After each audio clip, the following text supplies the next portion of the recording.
چاہیے اگر کوئی حائل ہو۔ ہوا چلنے کی جانب جہاں سے ہوا آ رہی ہے اس کی طرف چہرہ کر کے قضاء حاجت کرنا مکروہ ہے۔ وجہ کیا ہے کراہت کی؟ تاکہ پیشاب کے چھینٹے پلٹ کر اس کی طرف نہ آ جائیں۔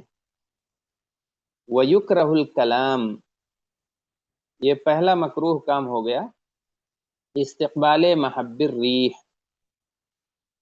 اور دوسرا مکروہ کیا ہے قضاء حاجت کے وقت؟ متخلی کے لیے، یعنی جو اپنی ضروری حاجت پوری کر رہا ہے اس کے لیے، یکرہ الکلام، بات کرنا مکروہ ہے۔ لوگ باتھ روم میں بیٹھ جاتے ہیں اور فون لگا دیتے ہیں، یا اگر کسی کا فون آیا ہے تو بات بھی کرتے ہیں، اور بات نہیں تو کم سے کم فون بھی لگا کے بیٹھے رہتے ہیں، بات بھی کرتے رہتے ہیں۔ یہ مکروہ عمل ہے۔ وَيُكْرَهُ الکلام، ایسی حالت میں بات کرنا بھی مکروہ ہے۔ فقد مر رجل والنبی صلی اللہ علیہ وسلم یقول فسلم علیہ فلم يرد علیہ، ایک آدمی رسول پاک صلی اللہ علیہ وسلم کے پاس سے گزرتا ہے، والنبی صلی اللہ علیہ وسلم یبول، اور آپ صلی اللہ علیہ وسلم پیشاب کر رہے تھے، فسلم علیہ، آپ کو اس نے سلام کر لیا، السلام علیکم ورحمۃ اللہ وبرکاتہ کہا۔ کوئی آدمی سلام کرے تو سلام کا جواب دینا واجب ہے، لیکن آپ صلی اللہ علیہ وسلم نے یہ واجب چھوڑ دیا، آپ نے اس کا جواب نہیں دیا۔ وجہ کیا تھی؟ کہ ایسے موقع پر بات کرنا اور سلام کا جواب دینا مکروہ ہے۔ اگر مکروہ نہیں ہوتا تو اللہ کے رسول صلی اللہ علیہ وسلم ضرور جواب دے دیتے۔ فلم یرد علیہ، آپ نے جواب ہی نہیں دیا اس کا۔ اس حالت میں سلام کا جواب آپ نے نہیں دیا، آپ نے کلام نہیں کیا۔ فلم یرد علیہ، تو کلام کرنا مکروہ ہے، اور اس کی دلیل جو ذکر کی کراہت کی، وہ یہ واقعہ کہ اللہ کے رسول کے پاس سے ایک آدمی گزرتے ہیں، آپ کو سلام کرتے ہیں جبکہ آپ پیشاب کر رہے تھے، لہذا آپ نے ان کے سلام کا جواب نہیں دیا۔ وَيُكْرَهُ أَن يَبُولَ فِي شَقٍّ وَنَحْوِهِ، اور یہ بھی مکروہ ہے کہ کسی سوراخ وغیرہ میں پیشاب کیا جائے۔ زمین میں بہت سے سوراخ ہوتے ہیں، اور ایسی سوراخوں میں آدمی پیشاب کرتا ہے تو گویا کہ مکروہ عمل کا ارتکاب کرتا ہے۔ سوراخ وغیرہ میں پیشاب نہیں کرنا چاہیے، لحدیث قتادہ عن عبداللہ ابن سرجس،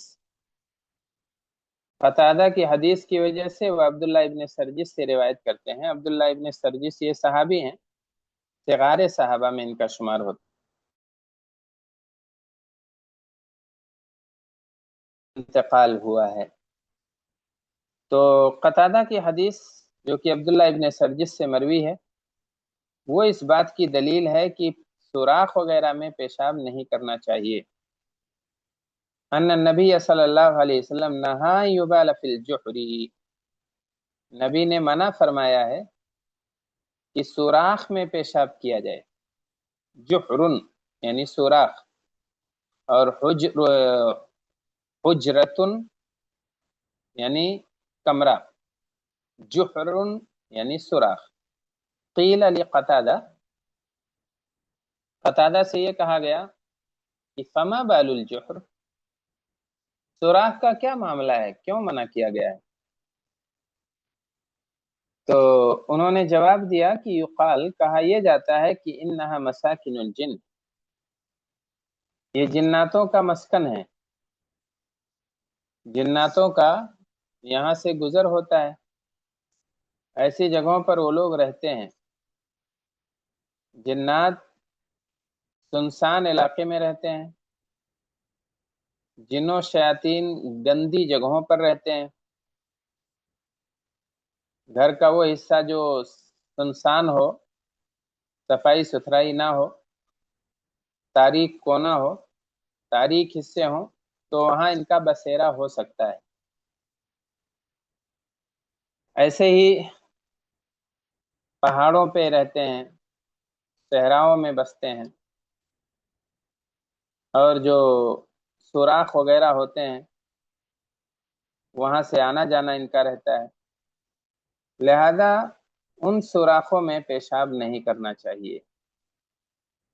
اور دوسری وجہ یہ بھی ہے کہ وَلِأَنَّهُ لَا يَأْمَنُ أَن يَكُونَ فِيهِ حَيَوَانٌ فَيُؤْذِيهِ، اس بات کی بھی جو ہے گارنٹی نہیں ہے کہ اس میں کوئی حیوان ہو اور اسے نقصان پہنچائے۔ لا یأمن، اس وجہ سے بھی کہ پیشاب کرنے والا مامون نہیں ہے اس بات سے کہ اس میں کوئی حیوان ہو، کوئی موذی جانور ہو، فیوزیہ، اور اس سے اسے ایذا پہنچے۔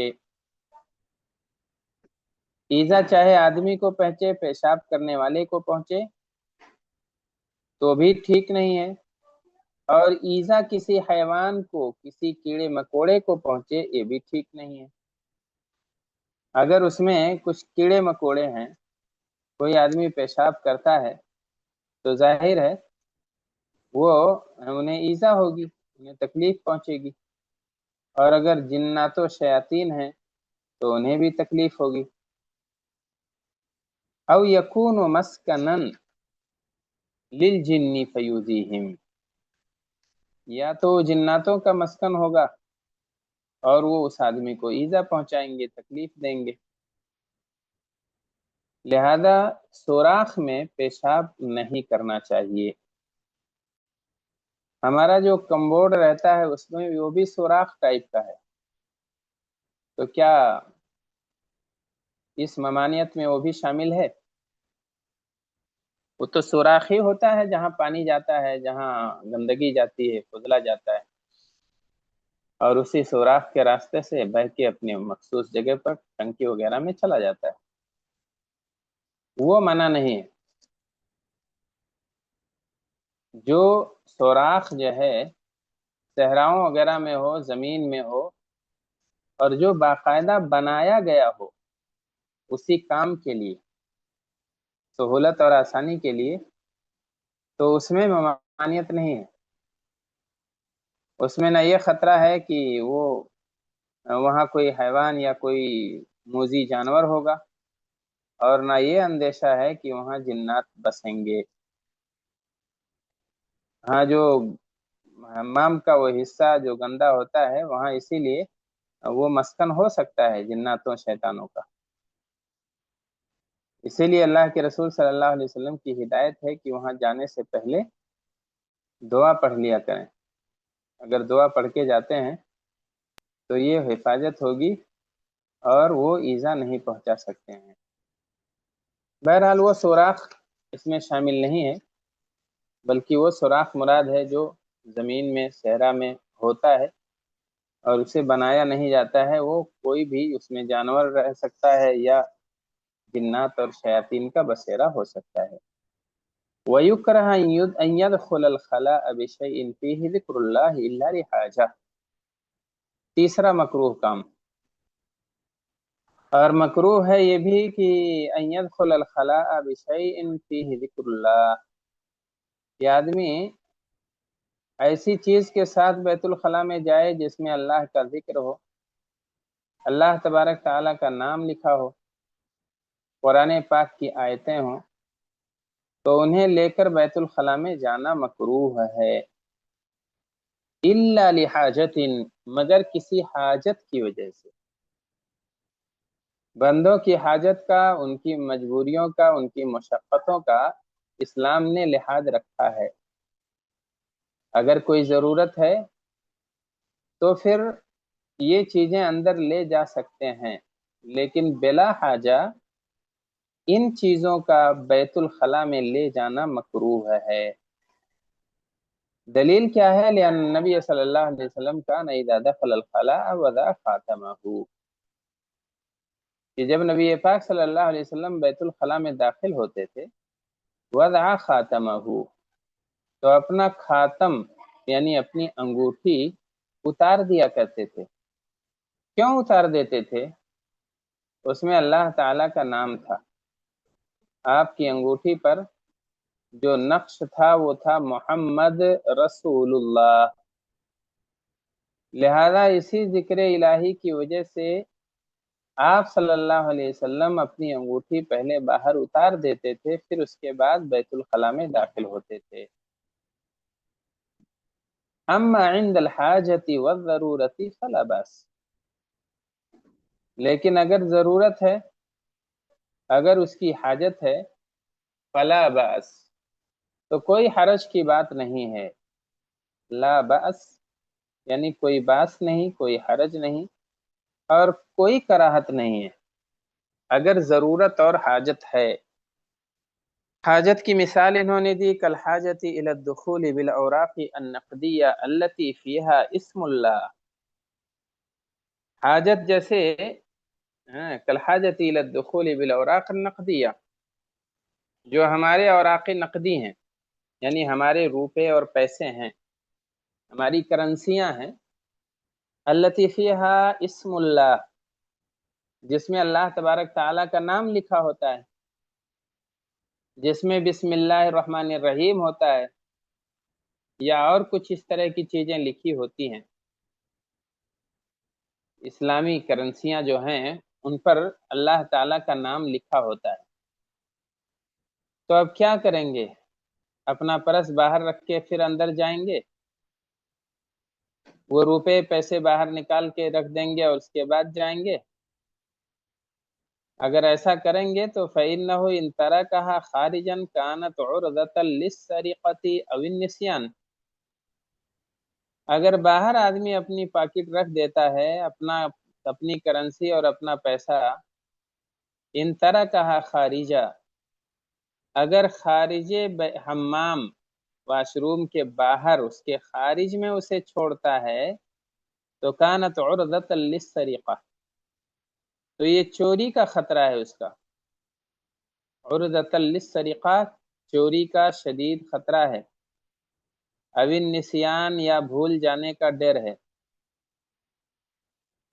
اگر ایسا ہے تو یہ ضرورت ہے، اس ضرورت کے تحت اللہ کا نام بھی اگر لکھا ہے کرنسی پہ، نوٹ پہ، تو بھی آدمی اسے اندر لے جا سکتا ہے، اس میں کوئی کراہت نہیں ہے۔ لیکن بلا ضرورت ایسی چیزوں کو اندر لے جانا یہ مکروہ ہے۔ وَأَمَّا الْمُصْحَفُ فَإِنَّهُ يَحْرُمُ الدُّخُولُ بِهِ سَوَاءً كَانَ ظَاهِرًا أَوْ خَفِيًّا۔ اما المصحف، لیکن قرآن پاک کا نسخہ، مصحف، جن کے دونوں دفتیوں کے بیچ میں اللہ کا کلام لکھا ہوا ہے، پورا اللہ کا فرمان نقش ہے، فَإِنَّهُ يَحْرُمُ الدُّخُولُ بِهِ، تو اس کا داخل کرنا حمام میں یہ حرام ہے۔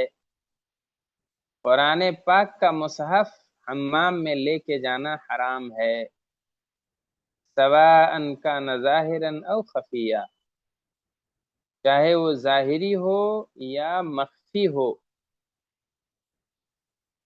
قرآن پاک کا نسخہ چاہے وہ ظاہری ہو یا مخفی ہو۔ اب مخفی والے میں تھوڑا سا کلام ہے، لیکن یہاں ہم پڑھ لیتے ہیں ابھی، ظاہر ہو یا مخفی ہو۔ لِأَنَّهُ کلام اللہ، نہیں داخل کر سکتے اس لیے کہ وہ اللہ پاک کا کلام ہے، وَهُوَ اشرف الکلام، اور اس سے بہتر کوئی کلام نہیں ہے، وہ اشرف کلام ہے۔ اشرف مخلوقات ہم ہیں، اور اشرف کلام اللہ کا کلام ہے، اللہ کا قرآن ہے۔ وَدُخُولُ الْخَلَاءِ بِهِ فِيهِ نوع من الإهانة، اور اسے بیت الخلاء میں داخل کرنا، یا اسے بیت الخلاء میں داخل کرنے میں ایک طرح کی اہانت ہے۔